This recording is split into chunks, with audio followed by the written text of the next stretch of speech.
Hello students, last lecture में हमने मुद्रा जो है उसकी परिभाषाओं का अध्ययन किया और चलन और मुद्रा जो है उसमें क्या डिफरेंस है उसका अध्ययन किया। आज का जो हमारा लेक्चर है वो है मुद्रा का स्वभाव या फिर प्रकृति या फिर विशेषताएं। ये तीनों एक ही चीज़ हैं। मुद्रा का स्वभाव, प्रकृति या विशेषताएं क्या क्या हैं उनका हम अध्ययन करेंगे। मुद्रा की सबसे पहली जो विशेषता है वो है मुद्रा अर्थव्यवस्था का सचेष्ट साधन है, एक जीवंत साधन है।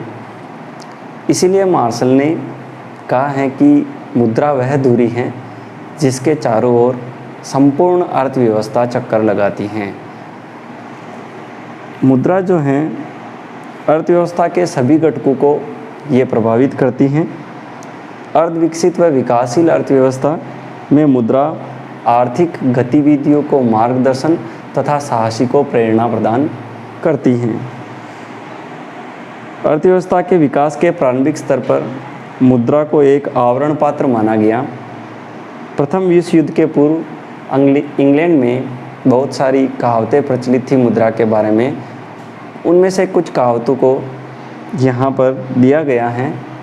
मुद्रा एक आवेष्टन है जिसमें सामान बांधकर आपके पास पहुँचता है। इंग्लैंड में एक कहावत थी कि मुद्रा जो है एक आवेष्टन है, एक आवरण पत्र है, एक कार्टून या कोई सामान रखने का एक बॉक्स जैसा है मुद्रा, जिसके अंदर अपन समस्त अपनी जो सामान है उनको बांधकर घर तक पहुंचाते हैं। उसी प्रकार मुद्रा जो है एक आवरण पत्र है।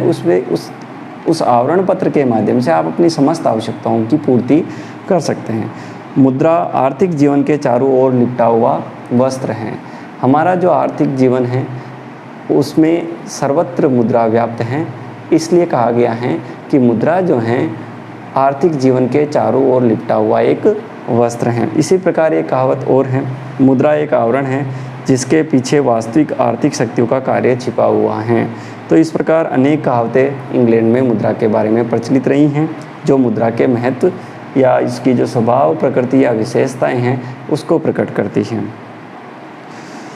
अब इन कहावतों का अपन विश्लेषण करें तो जो मुद्रा का कार्य है वो विनिमय से प्रारंभ होकर वितरण या उपभोग पर जाकर समाप्त हो जाता है। तो ये जो कार्य हैं ये अर्धविकसित और विकासशील अर्थव्यवस्थाओं में भले ही हमें महत्वपूर्ण दिखाई देता हो, लेकिन विकासशील या फिर विकसित अर्थव्यवस्थाओं में आज के परिप्रेक्ष्य में देखा जाए तो जो मुद्रा की जो संकुचित अर्थ बताया गया है कि विनिमय से वितरण तक या फिर उपभोग तक इसका कार्य है, वो भ्रामक प्रतीत होता है हमें, वो वास्तविक नहीं है।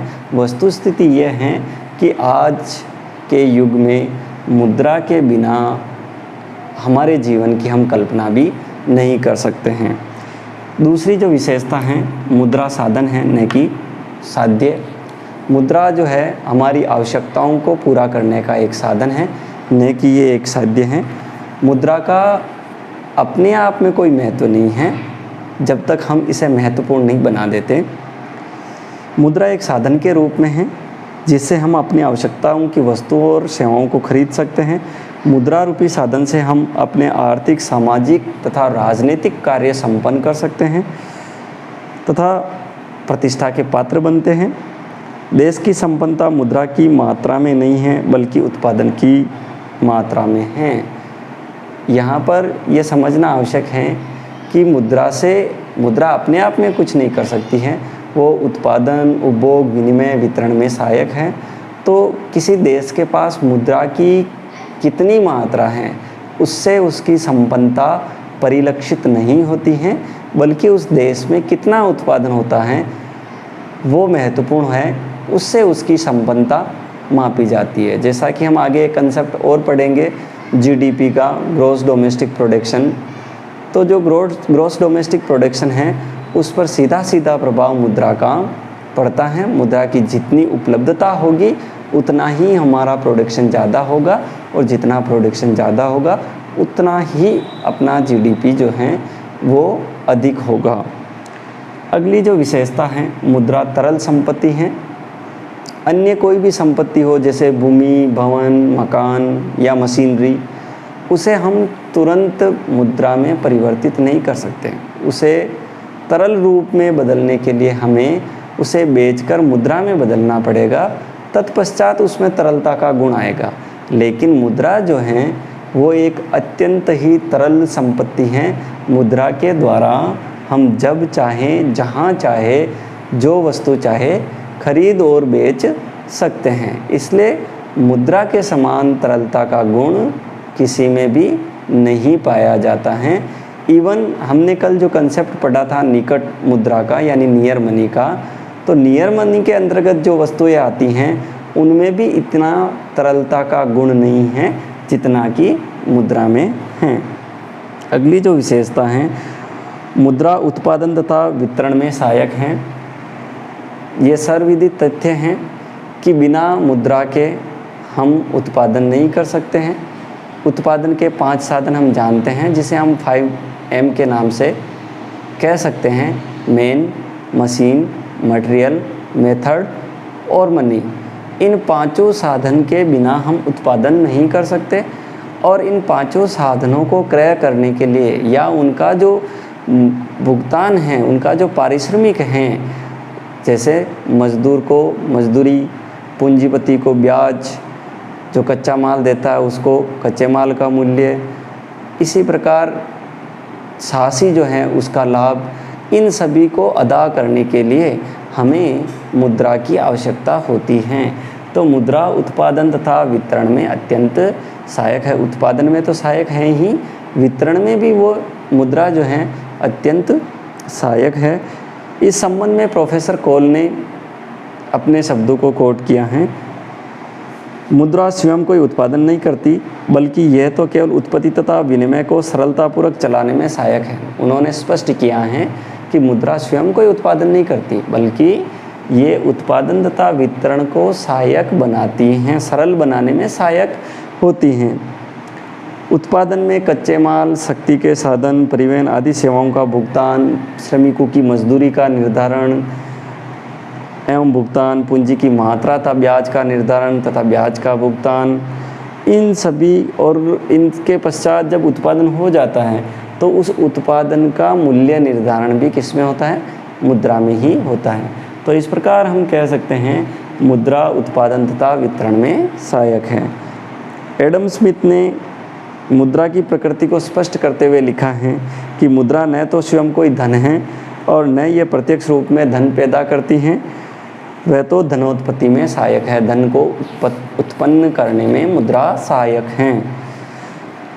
इसे हम अपने शब्दों में कहें तो यूँ कह सकते हैं कि मुद्रा एक सड़क के समान है, जिससे होकर आपका उत्पादन मंडी तक पहुंचता है। अगली जो विशेषता है, मुद्रा की उपयोगिता में भिन्नता। मुद्रा की जो उपयोगिता है वो अलग अलग देश, काल और परिस्थितियों के अनुसार भिन्न भिन्न हैं। आत्मनिर्भर तथा पिछड़ी अर्थव्यवस्था में जहाँ विनिमय का अभाव होता है, वहाँ मुद्रा का महत्व तो कम होता है। जो पिछड़ी हुई अर्थव्यवस्थाएं हैं, वहाँ विनिमय का अभाव पाया जाता है, अतः वहाँ पर मुद्रा का महत्व कम होता है। जबकि विकासशील और जो विकसित रूप से अर्थव्यवस्थाएं हैं, वहाँ मुद्रा एक महत्वपूर्ण घटक बन जाता है। कुछ मुद्राओं का क्षेत्र सीमित होता है और कुछ मुद्राओं का क्षेत्र जो है वो व्यापक होता है। जैसे डॉलर जो है वो एक अंतर्राष्ट्रीय मुद्रा है, सभी लगभग संसार के सभी देशों में डॉलर को बिना किसी संकोच के स्वीकार किया जाता है, तो उसका क्षेत्र विस्तृत है। जबकि छोटे छोटे देशों की जो मुद्रा हैं, जैसे जापानी येन, भारत का रुपया, पाकिस्तानी रुपया, इन मुद्राओं का क्षेत्र जो है वो है सीमित होता है। और अंतिम जो विशेषता है, सरकार मुद्रा का सरकार द्वारा नियमन एवं नियंत्रण। आधुनिक युग में मुद्रा मानव के सामाजिक, राजनीतिक तथा आर्थिक जीवन को बहुत प्रभावित करती है। अतः एक लोक कल्याणकारी राज्य पर मुद्रा के प्रचलन, नियमन और नियंत्रण का उत्तरदायित्व तो आ जाता है। बिना नियंत्रण के मुद्रा प्रसार या मुद्रास्फीति की संभावना हमेशा बनी रहती है। इसलिए मुद्रा पर किसी एक इकाई का नियंत्रण होना अति आवश्यक है और ये कार्य प्रायः उस देश की सरकारें करती हैं। मुद्रा के जो खतरे हैं उसको भांपते हुए किसी अर्थशास्त्री ने कहा है कि मुद्रा एक अच्छी सेविका है परंतु एक बुरी स्वामिनी है। यानी जब तक मुद्रा पर नियंत्रण बना रहता है तब तक ये अच्छी सेविका है, परंतु जब ये नियंत्रण से बाहर हो जाती हैं तो ये एक बुरी स्वामिनी बन जाती हैं। तो इस प्रकार हमने मुद्रा की जो प्रमुख विशेषताएं हैं उनको यहाँ पर समझने का प्रयास किया है। ये मुद्रा की प्रमुख विशेषताएं हैं।